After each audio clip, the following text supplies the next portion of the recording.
Delighted to introduce to you our president, who is the author of the national constitution, who is the last man standing in the opposition,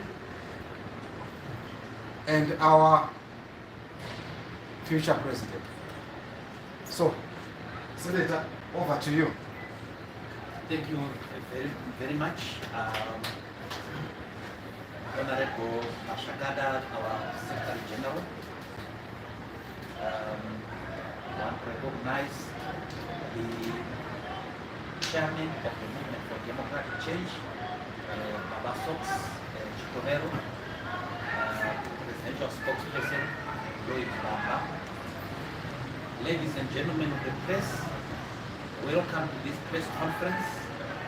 And I want to thank you for heeding to our call at short notice. Before I start, I would like on behalf of the MDC to send our heartfelt condolences to the families of the people of Namibia on the passing on of their president, His Excellency Haig Geingob. Ladies and gentlemen, Zimbabwe is in a dire situation. Most of our people are wallowing in poverty, misery, and deprivation. Because of the poor farming season, most people are now experiencing food shortages. Some rural communities have resorted to selling their livestock at ridiculously low prices in order to obtain grain. Unemployment remains high, and those fortunate to be employed have their conditions very, very appalling. Many workers in the private sector are going for months without wages, while for civil servants, the wages remain ridiculously low, such that they cannot afford the basic necessities of life. To compound this, our people remain subjected to poor service delivery at both the national and local government level. Our hospitals remain death traps, providing virtually nothing. In state hospitals and other health centers, our people are made to pay for anything from bandages to painkillers simply because these are not available. The poor service delivery in the urban councils have reduced our urban areas into a health hazard, with conditions being made ripe for such diseases as cholera, dysentery, typhoid, and other waterborne diseases. Because of poverty, most parents are unable to send their children to school. Current reports show that over 500,000 pupils are out of school because of this problem. The right to education that is so well enunciated in our constitution has become a preserve of the rich, powerful, and the privileged. The free fall of the Zimbabwean dollar continues unchecked and unabated, making the local currency one of the worst currencies in the world. The current government is doing absolutely nothing meaningful to support small to medium enterprises. It is not providing any economic support to women, the youth, people living with disabilities, as well as minorities, as a way of including them into the mainstream economy. The inclusion of these groups and sectors is in our economy is a sine qua non to the economic development and revival of our country. Our God-given resources, especially minerals like gold, platinum, and lithium, are largely being exploited and enjoyed by foreigners with the help of a few greedy and corrupt local officials. The high levels of inequality exacerbated by corruption and poverty have eliminated the middle class in Zimbabwe. Thus, Zimbabwe has become a country of two nations in one. The country remains internationally isolated, with no prospects of immediate removal of sanctions. Our chances of rejoining the Commonwealth have become more and more remote. Sadly for Zimbabwe, the parliament that it elected is not producing any checks and balances.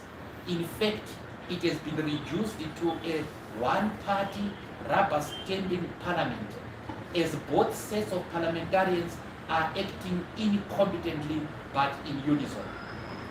Two sad developments are unfolding in our country.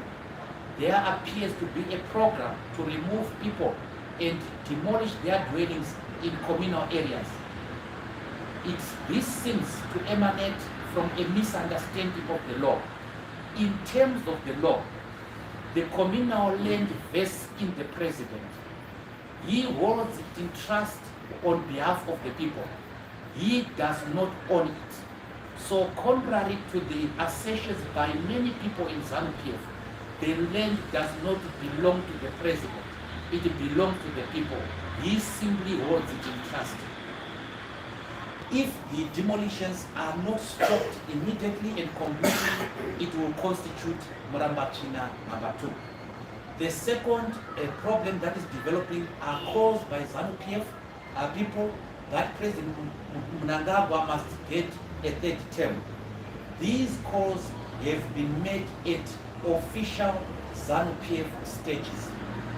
Our constitution is very, very clear that a president serves a maximum of 2 terms of 5 years each. It makes it clear that any proposed amendments to extend term limits must be via a referendum. And even if the referendum succeeds, the president, the incumbent, shall not benefit from that extension. These calls are an affront to our democracy. They dent our image as a constitutional democracy. Further, it will cement the unfortunate international image that Zimbabwe has gained as a pariah state. This will never end our international isolation. In the interest of the nation, and given the current political developments in our country, the MDC has formed a shadow cabinet. This is because the opposition in parliament has refused, failed, or neglected to form a shadow cabinet. This shadow cabinet will man mark and woman mark the current cabinet and hold it accountable. It will focus on developing and articulating alternative policies that are basically pro-poor and pro-people. The MDC therefore demands A, that ZANU-PF should honor the national constitution and stop any efforts to desecrate the constitution. B, that President Mnangagwa himself, as the first upholder of the national constitution, must clearly and unequivocally reject any calls that he should go for the third term. He must do it himself. And C, that the conditions of all workers, including civil servants, must be redressed as a matter of agency, and that all workers must be given a living wage. D, excessive taxation of our people must stop. E, school fees for children from grade 1 to Form 4 must be scrapped altogether. And F, hospital fees must be scrapped. The bleeding, which is G, the bleeding of our mineral wealth by foreigners must be halted. And lastly, adequate service delivery by local authorities must be rendered. In this regard, we learn that the Gweru City Council has now imposed night claiming, so vehicles can be claimed at night. This is ridiculous. We call upon the Triple C to rein in on its councillors. The MDC remains a true vanguard of the people and the Zimbabwe's government in waiting. Now, ladies and gentlemen, in accordance with our resolutions, we have appointed a shadow cabinet. You will notice that this shadow cabinet is slightly bigger than the current cabinet. This is because it is not drawing from the national fiscus. We are not drawing from the taxpayers' money. But when we get into government, our cabinet will be much smaller. Let me just read for you the names of the men and women who constitute our shadow cabinet. Secretary for Finance, Minister for Finance and Economic Development, Dr. Tapua Mashakada. The Minister of International Relations and Diaspora Affairs, Ambassador Epson Makuvise. Dr. Mashakada was Minister of Economic Development during the inclusive government. He is an economist by profession. Ambassador Makuvise was our ambassador during the inclusive government into Germany. The Minister of Mines and Minerals Development is Honorable Wazisibanda from Matebele North. She is a miner. The Minister of Transport, Energy and Power Development is Honorable Teti Banda. She is a former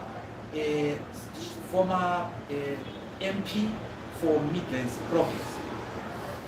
The Secretary for ICT is Mr. Aaron Makahamadze. He is an engineer by profession employed by one of the service providers in our country. The Secretary for the Minister for Information and Publicity is Mr. Lloyd Damba, who is our current presidential spokesperson. The Minister for Labor, Public Service and Social Welfare is our Vice President, Paulina Pariwa. She is former Minister of Public Service during the inclusive government. She doubles as Vice President and the Minister of Labor, Public Service and Social Welfare. The Minister of Education is Honorable Nomada Nakumalo from Matebeleland South. She is former Deputy Speaker of Parliament. The Minister for Health and Child Care is Honorable Constance Chiwururu. This is one of the most underestimated women within the country. She is the former MP for Manicaland, and she is a nurse by training. She was trained in Mozambique. Actually, she is proficient in Portuguese. She was trained in Mozambique and Finland. The Minister of Youth and Sport is Cheneso Jack. Cheneso Jack is a former national champion, athletics champion in Zimbabwe. At one point in time, she beat the celebrated Julia Sakala in one of the competitions. She has many gold medals to her credit, and she is our member from the Midlands. Our Minister of Defense and Security is Solomon Sox Chikowero. Mr. Chikowero is a soldier by training, military man by training, and is currently our national chairperson. The Minister of Tourism and National Heritage, Honorable Spiwe Banda from Mashonaland East. She is a long-serving member of the MDC as well as a businesswoman. Our Minister of Justice, Legal and Parliamentary Affairs is Brian Dube, Honorable Brian Dube, former Member of Parliament for Midlands, Veru Eben. The Minister of Environment and Climate Change is Honorable Yvonne Msarurwa. Yvonne Msarurwa was the portfolio chair of this portfolio committee in Parliament in the last Parliament. She is one of our youngest officials. The Minister of Higher and Tertiary Education is Dr. Julius Msevenzi. Dr. Julius Msevenzi is a lecturer at the University of Zimbabwe and our current Deputy Secretary General, deputizing Dr. Tapiwa Mashagada. Our Minister for Women and Gender Affairs is Honorable Dorothy Molinjovu. Honorable Njovu is our current Secretary, Chair Lady of the Women's Assembly.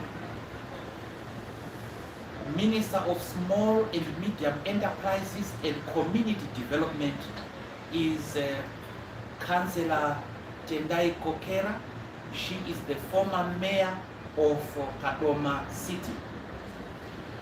The Minister of Agriculture, Forestry and Rural Development is one of our most dedicated women within the MDC.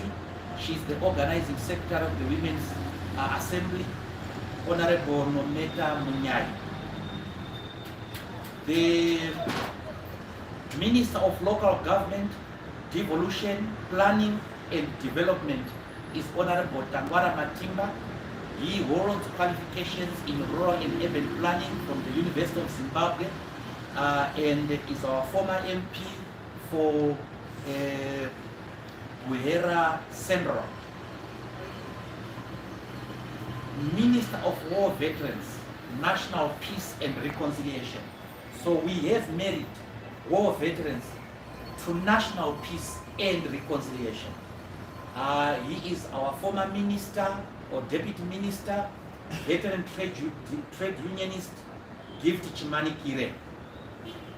Minister of National Housing and Infrastructure Development, the young man from the province of Masvingo, former teacher, former council worker, Boniface Mazarire. Secretary for Industry and Commerce is a businessman of note and the former Deputy Chief Whip in Parliament, David Tekeshe. We have that completes the first set of the cabinet ministers. And ladies and gentlemen, we have a cabinet of 23. Out of the 23, we have 12 men and 11 women. We have appointed shadow resident ministers for provincial affairs and devolution. The idea is for them to shadow the current ministers of state for devolution and provincial affairs. So in Manicaland, we have Mrs. Aquilina Chakanya, the current deputy chairperson of Manicaland. In Masvingo, we have Stephen Modereri. He is the current chairperson of Masvingo province. We have divided Midlands into Midlands North and Midlands South in accordance with the constitution of the MDC and for the easy administration of these portfolios. Midlands North, we have Miss Mesiranga, who is a former deputy mayor of Kwekwe. For Harare, our minister is Mr. Rhino Mashaya. Rhino Mashaya is our Secretary for Security and our long-service member of the Harare province. Bulawayo, our minister, there is Miss Marilyn Ndiweni. She is a former senator in the parliament. Midlands South, as I said, we divided Midlands into Midlands North and Midlands South. We have Councillor Mutendi Kombai. Councillor Kombai is former mayor of Guero, as you all know. Midlands, Matabeleland North, we have Miss Chenyani Chesha. She is our chair lady of the Women's Assembly there. In Matabeleland South, we have a young man called Gianni Dube, a very, very solid young man who is into farming. In Mashonaland Central, we have Miss Sauke January. Miss Sauke January is a former MP for Mashonaland Central Province. In Mashonaland East, we have Miss Jane Chifamba.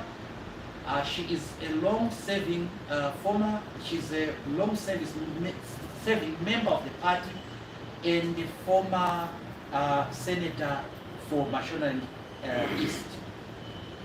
And then Chitungwiza, Rua, and Norton. We have Mr. Charles Nyayeka. Mr. Charles Nyayeka is the spokesperson of Chitungwiza province.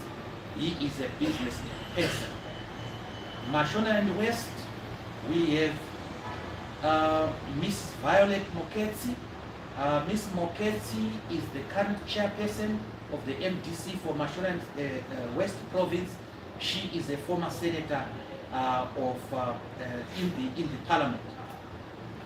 Ladies and gentlemen, on the shadow ministers for provision to do important work at the party, and you don't see their names here, but they are very, very competent people and very, very able people.